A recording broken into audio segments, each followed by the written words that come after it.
ਜਿਹੜਾ ਕੁਛ ਪਟਿਆਲੇ ਦੇ ਵਿੱਚ ਹੋਇਆ, ਜਿਹੜੇ ਸ਼ਿਵ ਸੈਨਾ ਦੇ ਲੀਡਰ ਹੈ ਉਹ 2 ਦਿਨ ਪਹਿਲਾਂ ਡੀਜੀਪੀ ਪੰਜਾਬ ਨੂੰ ਮਿਲੇ ਸੀ ਤੇ ਉਹਨਾਂ ਨੇ ਦੱਸਿਆ ਸੀ ਕਿ ਜਿਹੜਾ ਸਿੰਗਲਾ ਹੈਗਾ ਤੇ ਸ਼ਿਵ ਸੈਨਿਕ ਹੈ ਇਹ ਗੜਬੜ ਕਰਨਗੇ।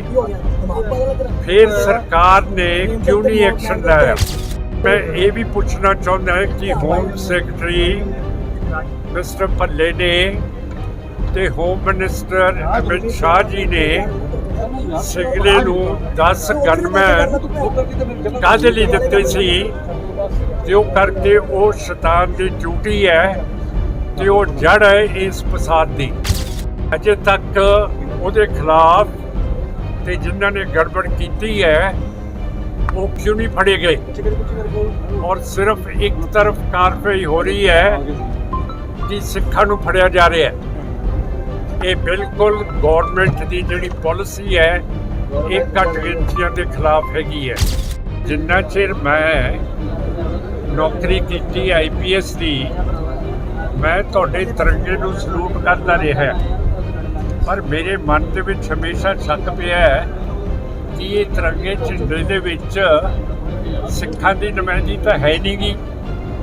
ਜਿਹੜਾ ਸਭ ਤੋਂ ਉੱਤੇ ਹੈ ਰੰਗ ਭਗਵਾ ਉਹ ਤਾਂ ਹਿੰਦੂਆਂ ਦਾ ਹੈ, ਵਿਚਕਾਰ ਚਿੱਟਾ ਹੈ ਜੈਨੀਆਂ ਦਾ, ਜਿਹੜਾ ਚੱਕਰ ਹੈ ਉਹ ਹੈਗਾ ਬੁੱਧ ਧਰਮ ਦਾ, ਤੇ ਜਿਹੜਾ ਥੱਲੇ ਹੈ ਹਰਾ ਉਹ ਮੁਸਲਮਾਨਾਂ ਦਾ ਹੈ। ਮੈਨੂੰ ਦੱਸ ਸਕਦੇ ਹੋ ਕਿ ਤੁਹਾਨੂੰ ਤਕਲੀਫ ਕਿਉਂ ਨਹੀਂ ਹੁੰਦੀ ਜਾਂ ਹੋਣੀ ਚਾਹੀਦੀ ਹੈ ਜਦੋਂ ਸਿੱਖਾਂ ਨੂੰ ਪਰੇਡ ਦੇ ਵਿੱਚ ਫੜ ਕੇ ਉਹ ਤਿਰੰਗੇ ਝੰਡੇ ਨੂੰ ਸਲੂਟਾਂ ਮਰਵਾਉਂਦੇ ਆ? ਖਾਲਿਸਤਾਨ ਆਪਣਾ ਹੀ ਹੈ, ਤੁਹਾਡਾ ਹੀ ਹੈ, ਤੁਸੀਂ ਵੀ ਉੱਥੇ ਹੀ ਰਹਿਣਾ, ਅਸੀਂ ਵੀ ਉੱਥੇ ਰਹਿਣਾ। ਸਿੱਖ ਨੂੰ ਕਦੇ 1947 ਤੋਂ ਪਹਿਲਾਂ ਤਕਲੀਫ ਹੋਈ ਹੈ ਕਿ ਕਾਂਗਰਸ ਪਾਰਟੀ ਤੇ ਮੁਸਲਿਮ ਪਾਰਟੀ ਆਪਣੇ ਆਪਣੇ ਝੰਡੇ ਕਿਉਂ ਲਗਾ ਰਹੀ ਹੈ? ਸਾਨੂੰ ਤਾਂ ਕੋਈ ਤਕਲੀਫ ਨਹੀਂ ਹੋਈ। ਹੁਣ ਤੁਹਾਨੂੰ ਪਤਾ ਨਹੀਂ ਕਾਹਦੇ ਇਹ ਖਾਲਿਸਤਾਨ ਦੇ ਝੰਡੇ ਲਾਉਣੇ ਬਿਲਕੁਲ ਠੀਕ ਹੈ। ਜੇ ਸਿੱਖ ਦਾ ਦਿਲ ਕਰਦਾ ਹੈ ਕਿ ਅਸੀਂ ਖਾਲਿਸਤਾਨ ਦੇ ਝੰਡੇ ਲਾ ਦਈਏ ਤਾਂ ਲਾ ਦੇਣੇ ਚਾਹੀਦੇ ਹੈ। ਤੁਹਾਨੂੰ ਤਕਲੀਫ ਹੈ ਕੋਈ? ਇਹ ਤਾਂ ਬੜੀ ਅਜੀਬ ਹੈ ਕਿ ਅਸੀਂ ਤਾਂ ਤਿਰੰਗੇ ਨੂੰ ਨਮਸਕਾਰ ਕਰਦੇ ਹਾਂ ਤੇ ਤੁਸੀਂ ਖਾਲਿਸਤਾਨ ਦੇ ਝੰਡੇ ਨੂੰ ਮਾੜਾ ਸਮਝਦੇ ਹੋ ਯਾਰ। ਹਿਮਾਚਲ ਵੀ ਸਿੱਖਾਂ ਦਾ ਹੈਗਾ। ਜਦੋਂ ਮਹਾਰਾਜਾ ਰਣਜੀਤ ਸਿੰਘ ਨੇ ਫਤਿਹ ਕੀਤਾ ਸੀਗਾ, ਲਾਹੌਰ ਦਰਬਾਰ ਨੇ ਸਾਰਾ ਹਿਮਾਚਲ, ਸਾਰਾ ਕਸ਼ਮੀਰ, ਸਾਰਾ ਅਫਗਾਨਿਸਤਾਨ, ਲੱਦਾਖ ਫਤਿਹ ਕੀਤਾ ਹੋਇਆ ਤੇ ਹਿਮਾਚਲ ਸਭ ਤੋਂ ਉੱਪਰ ਹੈ। ਖਾਲਿਸਤਾਨ 1947 ਦੇ ਵਿੱਚ ਬਣ ਜਾਣਾ ਚਾਹੀਦਾ ਸੀ। ਜਦੋਂ ਅੰਗਰੇਜ਼ਾਂ ਨੇ ਹਿੰਦੂਆਂ ਨੂੰ ਇੰਡੀਆ ਦੇਤਾ, ਮੁਸਲਮਾਨਾਂ ਨੂੰ ਪਾਕਿਸਤਾਨ ਦੇਤਾ, ਤੇ ਸਿੱਖਾਂ ਦਾ ਵੀ ਹੱਕ ਸੀਗਾ ਕਿ ਇਹਨਾਂ ਨੂੰ ਵੀ ਆਪਣੀ ਧਰਤੀ ਮਿਲੀ। 1947 ਤੋਂ ਬਾਅਦ ਅਸੀਂ ਸਿੱਖ ਮਹਿਸੂਸ ਕਰਦੇ ਹਾਂ ਕਿ ਪਾਕਿਸਤਾਨ ਦੇ ਵਿੱਚ ਅਸੀਂ ਮੁਸਲਮਾਨ ਦੇ ਗੁਲਾਮ ਹੈ ਤੇ ਇੰਡੀਆ ਦੇ ਵਿੱਚ ਅਸੀਂ ਹਿੰਦੂ ਦੇ ਗੁਲਾਮ ਹੈ। ਇਹਦਾ ਲੱਗਦਾ ਹੈ ਕਿ ਦੇਸ਼ ਮਾਨ ਸਾਹਿਬ ਮੈਂ ਦੱਸ ਰਿਹਾ ਲਗਾਉਣ ਤੋਂ ਬਾਅਦ ਹੁਣ ਕੈਬਨਿਟ ਮੋਦੀ ਜੀ ਦੇ ਵਿੱਚ ਕੋਈ ਵੀ ਸਿੱਖ ਨਹੀਂ ਹੈ। ਸੁਪਰੀਮ ਕੋਰਟ ਦੇ 2 ਨਵੇਂ ਜੱਜ ਬਣੇ ਹੈ। ਸੁਪਰੀਮ ਕੋਰਟ ਦੇ ਵਿੱਚ ਕੋਈ ਜੱਜ ਹੈ ਨਹੀਂਗਾ ਸਿੱਖ। ਹਾਈ ਕੋਰਟ ਸਾਰੇ ਸੂਬਿਆਂ ਦੀ ਹੈ, ਉੱਥੇ ਕੋਈ ਵੀ ਹਾਈ ਕੋਰਟ ਦਾ ਚੀਫ ਜਸਟਿਸ ਸਿੱਖ ਨਹੀਂ ਹੈਗਾ। ਫਿਰ ਫੌਜ ਦੇ ਵਿੱਚ ਜਿੰਨੇ ਵੀ ਕਮਾਂਡ ਹੈਗੇ ਹੈ ਉਹਦੇ ਵਿੱਚ ਸਿੱਖ ਜਨਰਲ ਹੈ ਨਹੀਂਗਾ। ਹੁਣ ਸਾਰੀ ਪਾਰਲੀਮੈਂਟ ਦੇ ਵਿੱਚ ਹਿੰਦੂ ਦੀ ਮੈਜੋਰਿਟੀ 80% ਹੈ। ਸਿੱਖ ਦੀ ਤਾਂ ਉੱਥੇ ਮੁਸਲਮਾਨ ਦੀ ਤਾਂ ਗੱਲ ਹੀ ਨਹੀਂ ਹੋ ਰਹੀ। ਪੰਜਾਬੀ ਭਵਨ ਲੁਧਿਆਣੇ 'ਚ ਪਹੁੰਚੇ ਸ਼੍ਰੋਮਣੀ ਅਕਾਲੀ ਦਲ ਅੰਮ੍ਰਿਤਸਰ ਦੇ ਪ੍ਰਧਾਨ ਸਿਮਰਨਜੀਤ ਸਿੰਘ ਮਾਨ ਨੇ ਖਾਲਿਸਤਾਨ ਦੇ ਨਾਅਰੇ ਲਿਖਣ ਅਤੇ ਹਿਮਾਚਲ ਵਿਧਾਨ ਸਭਾ ਦੀ ਇਮਾਰਤ ਤੇ ਝੰਡਾ ਲਹਿਰਾਉਣ ਤੇ ਪੱਤਰਕਾਰਾਂ ਨਾਲ ਗੱਲਬਾਤ ਕਰਦੇ ਕਿਹਾ ਕਿ ਜੇਕਰ ਸਿੱਖ ਖਾਲਿਸਤਾਨ ਦੇ ਝੰਡੇ ਲਗਾਉਣਾ ਚਾਹੁੰਦਾ ਹੈ ਫਿਰ ਇਸ ਦਾ ਵਿਰੋਧ ਕਿਉਂ ਕੀਤਾ ਜਾਵੇ। ਉਹਨਾਂ ਨੇ ਕਿਹਾ ਕਿ ਖਾਲਿਸਤਾਨ ਦੇ ਝੰਡੇ ਅਤੇ ਨਾਅਰੇ ਲਗਾਉਣਾ ਗਲਤ ਨਹੀਂ ਹੈ। ਇਸ ਦੇ ਨਾਲ ਉਹਨਾਂ ਨੇ ਖਾਲਿਸਤਾਨ ਦੇ ਨਾਅਰੇ ਅਤੇ ਝੰਡੇ ਬੁਲੰਦ ਕਰਨ ਦੀ ਵਕਾਲਤ ਕੀਤੀ ਅਤੇ ਹੋਰ ਕਈ ਮੁੱਦਿਆਂ ਤੇ ਖੁੱਲ੍ਹ ਕੇ ਗੱਲ ਕੀਤੀ ਤੇ ਹੋਰ ਉਹਨਾਂ ਵੱਲੋਂ ਕੀ ਕਿਹਾ ਗਿਆ ਉਹ ਤੁਸੀਂ ਆਪ ਸੁਣੋ। ਸਾਡੀ ਪਾਰਟੀ ਨੂੰ ਬਹੁਤ ਖੁਸ਼ੀ ਹੈ ਤੇ ਫਖਰ ਹੈ ਕਿ ਕੁਰੈਸ਼ੀ ਸਾਹਿਬ ਜਿਹੜੇ ਸਾਰਿਆਂ ਦੇ ਲੀਡਰ ਹੈ, ਉਹਨਾਂ ਨੇ ਸ਼੍ਰੋਮਣੀ ਅਕਾਲੀ ਦਲ ਅੰਮ੍ਰਿਤਸਰ ਨੂੰ ਪਸੰਦ ਕੀਤਾ ਹੈ ਤੇ ਉਹ ਸਾਡੀ ਪਾਰਟੀ ਨੂੰ ਜੁਆਇਨ ਕਰ ਚੁੱਕੇ ਹੈ। ਭਲੇ ਸੋਨਿਹਾਲ ਨਾਰੇ ਤਕਬੀਰ ਅੱਲਾਹੁ ਅਕਬਰ।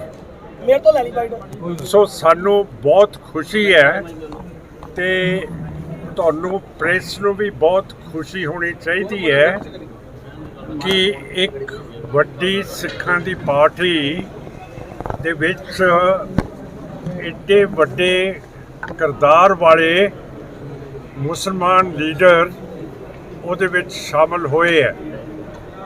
ਸਾਡੀ ਪਾਰਟੀ ਨੂੰ ਬਹੁਤ ਫਖਰ ਹੈ ਕਿ ਅਸੀਂ ਘੱਟ ਗਿਣਤੀਆਂ ਦੀ ਨੁਮਾਇੰਦਗੀ ਕਰ ਰਹੇ ਹਾਂ ਔਰ ਸਾਰੀਆਂ ਘੱਟ ਗਿਣਤੀਆਂ ਦੇ ਵਿੱਚ ਅਖਬਾਰ ਵੱਜ ਗਿਆ ਹੈ ਕਿ ਸ਼੍ਰੋਮਣੀ ਅਕਾਲੀ ਦਲ ਅੰਮ੍ਰਿਤਸਰ ਇੱਕ ਅਜਿਹੀ ਪਾਰਟੀ ਹੈ ਜਿਹੜੀ ਸਾਰਿਆਂ ਨੂੰ ਨਾਲ ਲੈ ਕੇ ਚੱਲ ਸਕਦੀ ਹੈ।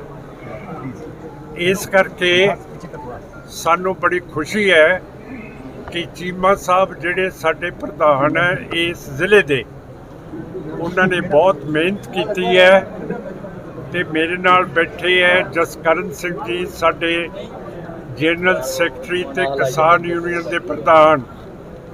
ਉਹਨਾਂ ਨੇ ਵੀ ਬਹੁਤ ਮਿਹਨਤ ਕੀਤੀ ਹੈ ਕਿ ਸਾਡਾ ਤੇ ਕੁਰੈਸ਼ੀ ਸਾਹਿਬ ਦਾ ਤੇ ਸਾਰਿਆਂ ਦਾ ਜੋੜ ਮੇਲਾ ਹੋ ਜੇ।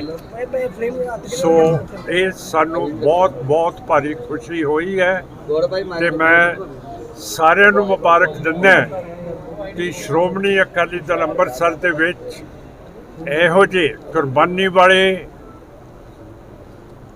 ਦ੍ਰਿੜਤਾ ਵਾਲੇ ਲੀਡਰ ਪਾਰਟੀ ਦੇ ਵਿੱਚ ਸ਼ਾਮਲ ਹੋਏ ਹੈ। Thank you. ਮਾਨ ਸਾਹਿਬ, ਪੰਜਾਬ ਦਾ ਮਾਹੌਲ ਲਗਾਤਾਰ ਖਰਾਬ ਹੁੰਦਾ ਜਾ ਰਿਹਾ, ਲਗਾਤਾਰ ਟੈਰਰਿਸਟ ਜਿਹੜੇ ਪਕੜੇ ਜਾ ਰਹੇ ਨੇ, ਕਿਸ ਤਰ੍ਹਾਂ ਦੇਖਦੇ ਹੋ? ਜਿਹੜੇ ਤੁਸੀਂ ਕਹਿੰਦੇ ਹੋ ਟੈਰਰਿਸਟ ਫੜੇ ਜਾਂਦੇ ਹੈ, ਇਹ ਕਿਉਂ ਫੜੇ ਜਾ ਰਹੇ ਹੈ? ਅਜੇ ਤੱਕ ਸਰਕਾਰ ਨੇ ਸਾਨੂੰ ਨਹੀਂ ਦੱਸਿਆ ਕਿ ਕਿੰਨੇ ਚਿਰ ਦਾ ਅਸੀਂ ਸੁਣ ਰਹੇ ਹਾਂ ਕਿ ਅਸਲਾ ਬਾਹਰੋਂ ਆ ਰਿਹਾ ਹੈ, ਫਿਰ ਫੀਮ ਤੇ ਹੈਰੋਇਨ ਅੱਗੇ ਆ ਰਹੀ ਹੈ। ਤੁਹਾਨੂੰ ਵੀ ਨਹੀਂ ਅਜੇ ਪਤਾ ਕਿ ਇਹ ਜਿਹੜਾ ਅਸਲਾ ਇੰਨੀ ਤਾਦਾਦ ਦੇ ਵਿੱਚ ਆ ਰਿਹਾ ਹੈ ਇਹ ਕਾਹਦੇ ਲਈ ਇਸਤੇਮਾਲ ਹੋਣਾ ਹੈ। ਜਿੰਨਾ ਚਿਰ ਅਸੀਂ ਇਹਦਾ ਪਤਾ ਨਹੀਂ ਕਰ ਸਕਦੇ ਯੂਨੀਅਨ ਮੋਦੀ ਸਾਹਿਬ ਦੀ ਸਰਕਾਰ ਤੋਂ, ਸਾਹਮਣੇ ਕਹਿ ਰਹੇ ਦੇਖੋ ਜੀ, ਫਿਰ ਮੁਸ਼ਕਿਲ ਹੈ ਸਾਡੇ ਲਈ ਕਹਿਣਾ ਕਿ ਜਿਹੜਾ ਤੁਸੀਂ ਕਹਿੰਦੇ ਹੋ ਟੈਰਰਿਸਟ ਫੜੇ ਗਏ ਹੈ। ਪਹਿਲਾਂ ਸਾਨੂੰ ਪਤਾ ਹੋਣਾ ਚਾਹੀਦਾ ਹੈ ਕਿ ਇਹ ਚੀਜ਼ਾਂ ਕਿਉਂ ਆ ਰਹੀਆਂ ਤੇ ਹਾਈ ਕੋਰਟ ਪੰਜਾਬ ਤੇ ਹਰਿਆਣਾ ਦੀ ਲਗਾਤਾਰ ਰਾਮ ਰਹੀਮ, ਪ੍ਰਕਾਸ਼ ਸਿੰਘ ਬਾਦਲ ਸਮੇਤ ਸੈਣੀ ਤੇ ਸੁਖਬੀਰ ਸਿੰਘ ਨੂੰ ਜ਼ਮਾਨਤਾਂ ਕਿਉਂ ਦੇ ਰਹੀ ਹੈ, ਜਿਨ੍ਹਾਂ ਨੇ ਗੁਰੂ ਗ੍ਰੰਥ ਸਾਹਿਬ ਦੀ ਬੇਅਦਬੀ ਕੀਤੀ ਹੈ ਤੇ 2 ਸਿੱਖ ਸ਼ਹੀਦ ਕਰ ਦਿੱਤੇ ਹੈ। ਜਿੰਨਾ ਚਿਰ ਆਪਣੇ ਮਨ ਸਾਫ਼ ਨਹੀਂ ਹੋਣਗੇ ਉਨਾ ਚਿਰ ਮੇਰਾ ਖਿਆਲ ਹੈ ਕਿ ਸਾਡਾ ਮਾਹੌਲ ਠੀਕ ਨਹੀਂ ਹੋ ਸਕਦਾ। ਔਰ ਜਿਹੜਾ ਕੁਝ ਪਟਿਆਲੇ ਦੇ ਵਿੱਚ ਹੋਇਆ, ਜਿਹੜੇ ਸ਼ਿਵ ਸੈਨਾ ਦੇ ਲੀਡਰ ਹੈ ਉਹ 2 ਦਿਨ ਪਹਿਲਾਂ ਡੀਜੀਪੀ ਪੰਜਾਬ ਨੂੰ ਮਿਲੇ ਸੀ ਤੇ ਉਹਨਾਂ ਨੇ ਦੱਸਿਆ ਸੀ ਕਿ ਜਿਹੜਾ ਸਿੰਗਲਾ ਹੈਗਾ ਤੇ ਸ਼ਿਵ ਸੈਨਿਕ ਹੈ ਇਹ ਗੜਬੜ ਕਰਨਗੇ। ਫਿਰ ਸਰਕਾਰ ਨੇ ਕਿਉਂ ਨਹੀਂ ਐਕਸ਼ਨ ਲਿਆ?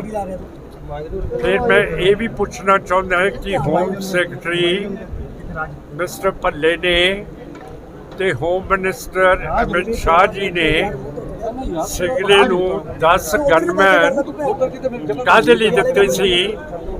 ਜੋ ਕਰਕੇ ਉਹ ਸ਼ੈਤਾਨ ਦੀ ਡਿਊਟੀ ਹੈ ਤੇ ਉਹ ਜੜ ਹੈ ਇਸ ਫਸਾਦ ਦੀ, ਤੇ ਅਜੇ ਤੱਕ ਉਹਦੇ ਖਿਲਾਫ ਤੇ ਜਿਨ੍ਹਾਂ ਨੇ ਗੜਬੜ ਕੀਤੀ ਹੈ ਉਹ ਕਿਉਂ ਨਹੀਂ ਫੜੇ ਗਏ? ਔਰ ਸਿਰਫ ਇੱਕ ਤਰਫ ਕਾਰਵਾਈ ਹੋ ਰਹੀ ਹੈ ਕਿ ਸਿੱਖਾਂ ਨੂੰ ਫੜਿਆ ਜਾ ਰਿਹਾ ਹੈ। ਇਹ ਬਿਲਕੁਲ ਗੌਰਮੈਂਟ ਦੀ ਜਿਹੜੀ ਪਾਲਿਸੀ ਹੈ ਇਹ ਘੱਟ ਗਿਣਤੀਆਂ ਦੇ ਖਿਲਾਫ ਹੈਗੀ ਹੈ।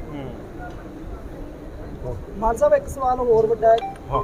ਕਿ ਅਮਰਗੜ੍ਹ ਸਾਹਿਬ ਵਿੱਚ ਆਮ ਆਦਮੀ ਪਾਰਟੀ ਦੇ ਜਿਹੜੇ ਵਿਧਾਇਕ ਨੇ ਜਸਵੰਤ ਸਿੰਘ ਕੰਜਰਮਾਜਰਾ ਤੁਹਾਡੇ ਵਿਰੁੱਧ ਚੋਣ ਲੜੀ ਸੀ 40 ਕਰੋੜ ਠੱਗੀ ਮਾਮਲੇ ਦੇ ਵਿੱਚ ਫਸੇ ਨੇ, ਸੀਬੀਆਈ ਨੇ ਰੇਡ ਕੀਤੀ ਹੈ, ਕੀ ਕਹੋਗੇ?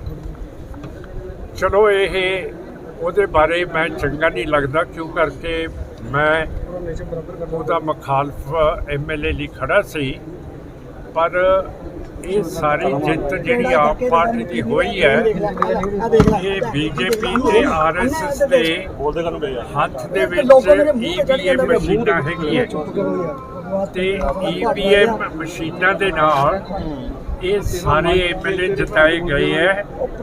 ਕਦੇ ਪੰਜਾਬ ਦੇ ਵਿੱਚ ਆਰਾਮ ਨਹੀਂ ਆ ਰਿਹਾ, ਕਿਉਂ ਕਰਕੇ ਕਿਸੇ ਵੀ ਐਮਐਲਏ ਦੀ ਜੜ ਥੱਲੇ ਤੱਕ ਹੈ ਨਹੀਂ ਗੀ। ਇਹਨਾਂ ਨੂੰ ਨਹੀਂ ਪਤਾ ਕਿਵੇਂ ਸਰਕਾਰ ਚਲਾਉਣੀ ਹੈ। ਸੋ ਇਸ ਕਰਕੇ ਮੈਂ ਆਪਣੇ ਮੁਖਾਲਫ ਦੇ ਖਿਲਾਫ ਨਹੀਂ ਕੁਝ ਕਹੂੰਗਾ, ਉਹ ਤੁਹਾਡੇ ਸਾਰੇ ਸਾਹਮਣੇ ਹੈ ਕੀ ਹੋਇਆ। ਮਾਨ ਸਾਹਿਬ ਕਿਸ ਤਰ੍ਹਾਂ ਦੇਖਦੇ ਹੋ ਆਮ ਆਦਮੀ ਪਾਰਟੀ 50 ਦਿਨ ਤੋਂ ਉੱਤੇ ਦੀ ਸਰਕਾਰ ਹੋ ਚੁੱਕੀ ਹੈ, ਕਿਸ ਤਰ੍ਹਾਂ ਦੇ ਉਹਨਾਂ ਦੇ ਕੰਮਕਾਰ ਨੂੰ ਦੇਖਦੇ ਹੋ ਤੁਸੀਂ? ਹਾਂਜੀ। ਆਮ ਆਦਮੀ ਪਾਰਟੀ ਨੂੰ ਕਿਸ ਤਰ੍ਹਾਂ ਦੇਖਦੇ ਹੋ? 50 ਦਿਨ ਤੋਂ ਉੱਤੇ ਦੀ ਸਰਕਾਰ ਬਣ ਚੁੱਕੀ ਆ, ਕਿਸ ਤਰ੍ਹਾਂ ਦੇਖਦੇ ਹੋ 50 ਦਿਨਾਂ ਦੇ ਵਿੱਚ ਲਾਅ ਐਂਡ ਆਰਡਰ ਬਹੁਤ ਖਰਾਬ ਹੋਇਆ, ਗੁੰਡਾਗਰਦੀ ਲਗਾਤਾਰ ਹੋ ਰਹੀ ਹੈ? ਇਹ ਆਮ ਆਦਮੀ ਪਾਰਟੀ ਨਹੀਂ, ਇਹ ਬੀਜੇਪੀ ਤੇ ਆਰਐਸਐਸ ਦੇ ਹੱਥ ਦੇ ਵਿੱਚ ਜਿਹੜੀ ਈਵੀਐਮ ਮਸ਼ੀਨਾਂ ਹੈਗੀਆਂ ਉਹਨਾਂ ਦੇ ਰਾਹ ਮੋਦੀ ਤੇ ਅਮਿਤ ਸ਼ਾਹ ਨੇ ਸਰਕਾਰ ਬਣਾਈ ਹੈ। ਇਹ ਈਵੀਐਮ ਦੀ ਸਰਕਾਰ ਹੈ, ਇਹ ਆਮ ਪਾਰਟੀ ਦੀ ਸਰਕਾਰ ਨਹੀਂ ਹੈ। ਮਾਨ ਸਾਹਿਬ ਜਿਹੜਾ ਹਿਮਾਚਲ ਪ੍ਰਦੇਸ਼ ਦੇ ਵਿੱਚ ਜਿਹੜੇ ਖਾਲਿਸਤਾਨ ਦੇ ਝੰਡੇ ਲਾਏ ਗਏ ਆ, ਉਹ ਹਿਮਾਚਲ ਦੇ ਵਿੱਚ ਕਾਫੀ ਹੱਲੜ ਪਈ ਮਚੀ ਹੋਈ ਹੈ। ਯਾਰ ਖਾਲਿਸਤਾਨ ਅਸੀਂ ਤੁਹਾਡੇ ਹੀ ਬੰਦੇ ਆ, ਔਰ ਤੁਹਾਨੂੰ ਕਾਹਦਾ ਇਹ ਫਿਕਰ ਹੈ ਜੇ ਖਾਲਿਸਤਾਨ ਦੇ ਝੰਡੇ ਲੱਗ ਗਏ ਆ? ਜਿੰਨਾ ਚਿਰ ਮੈਂ ਨੌਕਰੀ ਕੀਤੀ ਆਈਪੀਐਸ ਦੀ, ਮੈਂ ਤੁਹਾਡੇ ਤਿਰੰਗੇ ਨੂੰ ਸਲੂਟ ਕਰਦਾ ਰਿਹਾ, ਪਰ ਮੇਰੇ ਮਨ ਦੇ ਵਿੱਚ ਹਮੇਸ਼ਾ ਸ਼ੱਕ ਪਿਆ ਹੈ ਕਿ ਇਹ ਤਿਰੰਗੇ ਝੰਡੇ ਦੇ ਵਿੱਚ ਸਿੱਖਾਂ ਦੀ ਨੁਮਾਇੰਦਗੀ ਤਾਂ ਹੈ ਨਹੀਂ ਗੀ। ਜਿਹੜਾ ਸਭ ਤੋਂ ਉੱਤੇ ਹੈ ਰੰਗ ਭਗਵਾ, ਉਹ ਤਾਂ ਹਿੰਦੂਆਂ ਦਾ ਹੈ, ਵਿਚਕਾਰ ਚਿੱਟਾ ਹੈ ਜੈਨੀਆਂ ਦਾ, ਜਿਹੜਾ ਚੱਕਰ ਹੈ ਉਹ ਹੈਗਾ ਬੁੱਧ ਧਰਮ ਦਾ, ਤੇ ਜਿਹੜਾ ਥੱਲੇ ਹੈ ਹਰਾ ਉਹ ਮੁਸਲਮਾਨਾਂ ਦਾ ਹੈ। ਮੈਨੂੰ ਦੱਸ ਸਕਦੇ ਹੋ ਕਿ ਤੁਹਾਨੂੰ ਤਕਲੀਫ ਕਿਉਂ ਨਹੀਂ ਹੁੰਦੀ ਜਾਂ ਹੋਣੀ ਚਾਹੀਦੀ ਹੈ ਜਦੋਂ ਸਿੱਖਾਂ ਨੂੰ ਪਰੇਡ ਦੇ ਵਿੱਚ ਫੜ ਕੇ ਉਹ ਤਿਰੰਗੇ ਝੰਡੇ ਨੂੰ ਸਲੂਟਾਂ ਮਰਵਾਉਂਦੇ ਆ? ਹੁਣ ਜੇ ਖਾਲਿਸਤਾਨ ਆਪਣਾ ਹੀ ਹੈ, ਤੁਹਾਡਾ ਹੀ ਹੈ, ਤੁਸੀਂ ਵੀ ਉੱਥੇ ਹੀ ਰਹਿਣਾ, ਅਸੀਂ ਵੀ ਉੱਥੇ ਰਹਿਣਾ। ਸਿੱਖ ਨੂੰ ਕਦੇ 1947 ਤੋਂ ਪਹਿਲਾਂ ਤਕਲੀਫ ਹੋਈ ਹੈ ਕਿ ਕਾਂਗਰਸ ਪਾਰਟੀ ਤੇ ਮੁਸਲਿਮ ਪਾਰਟੀ ਆਪਣੇ ਆਪਣੇ ਝੰਡੇ ਕਿਉਂ ਲਗਾ ਰਹੀ ਹੈ? ਸਾਨੂੰ ਤਾਂ ਕੋਈ ਤਕਲੀਫ ਨਹੀਂ ਹੋਈ। ਹੁਣ ਤੁਹਾਨੂੰ ਪਤਾ ਨਹੀਂ ਕਾਹਦੀ ਇਹ ਢਿੱਡ ਪੀੜ ਹੋਈ ਹੈ। ਵਾਜਿਬ ਹੈ, ਸਹੀ ਹੈ, ਸਹੀ ਹੋਇਆ ਵਾ, ਮਤਲਬ ਕਿ ਸਹੀ ਹੋਇਆ ਵਾ ਤੁਹਾਡਾ ਕਹਿਣ ਦਾ ਮਤਲਬ ਕੀ ਕਿ ਸਹੀ ਝੰਡੇ ਲਗਾਏ ਗਏ ਨੇ ਉਹਨਾਂ ਸਹੀ ਮਤਲਬ ਹਾਂ, ਖਾਲਿਸਤਾਨ ਦੇ ਝੰਡੇ ਲਾਉਣੇ ਬਿਲਕੁਲ ਠੀਕ ਹੈ। ਜੇ ਸਿੱਖ ਦਾ ਦਿਲ ਕਰਦਾ ਹੈ ਕਿ ਅਸੀਂ ਖਾਲਿਸਤਾਨ ਦੇ ਝੰਡੇ ਲਾ ਦਈਏ ਤਾਂ ਲਾ ਦੇਣੇ ਚਾਹੀਦੇ ਹੈ। ਤੁਹਾਨੂੰ ਤਕਲੀਫ ਹੈ ਕੋਈ?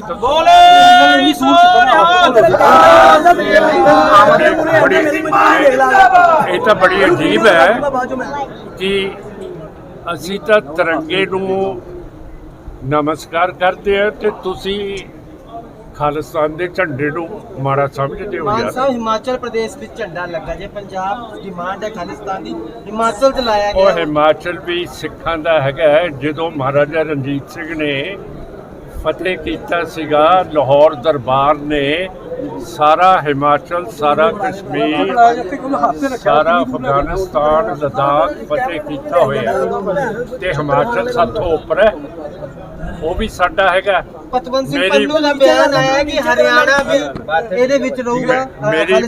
ਮੇਰੀ ਪੈਦਾਇਸ਼ ਵੀ ਹਿਮਾਚਲ 'ਚ ਹੋਈ ਹੈ, ਮੈਂ ਪੜ੍ਹਿਆ ਵੀ ਹਿਮਾਚਲ 'ਚ ਹੈ, ਤੇ ਫਿਰ ਤਕਲੀਫ ਕਾਹਦੀ ਹੈ ਜੀ ਯਾਰ? ਇਹ ਪਤਵੰਤ ਸਿੰਘ ਪੰਨੂ ਦੇ ਬਿਆਨ ਨੂੰ ਸਹੀ ਮੰਨਦੇ, ਜਿਹੜਾ ਵਾਇਰਲ ਹੋ ਰਿਹਾ ਕਿ ਹਰਿਆਣਾ ਵੀ ਖਾਲਿਸਤਾਨ ਦੇ ਅੰਡਰ ਆਊਗਾ?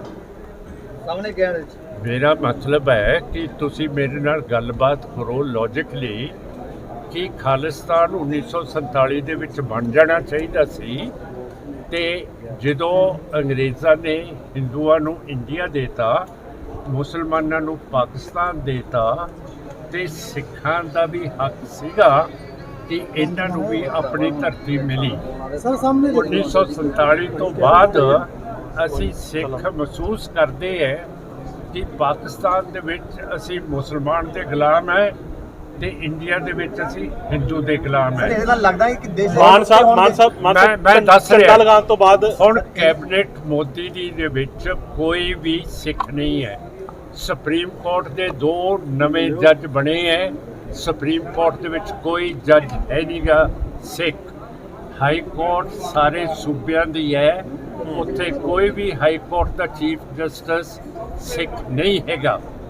ਫਿਰ ਫੌਜ ਦੇ ਵਿੱਚ ਜਿੰਨੇ ਵੀ ਕਮਾਂਡ ਹੈਗੇ ਹੈ ਉਹਦੇ ਵਿੱਚ ਸਿੱਖ ਜਨਰਲ ਹੈ ਨਹੀਂਗਾ। ਹੁਣ ਸਾਰੀ ਪਾਰਲੀਮੈਂਟ ਦੇ ਵਿੱਚ ਹਿੰਦੂ ਦੀ ਮੈਜੋਰਿਟੀ 80% ਹੈ। ਸਿੱਖ ਦੀ ਤਾਂ ਉੱਥੇ ਮੁਸਲਮਾਨ ਦੀ ਤਾਂ ਗੱਲ ਹੀ ਨਹੀਂ ਹੋ ਰਹੀ। Bureau report Ludhiana Times.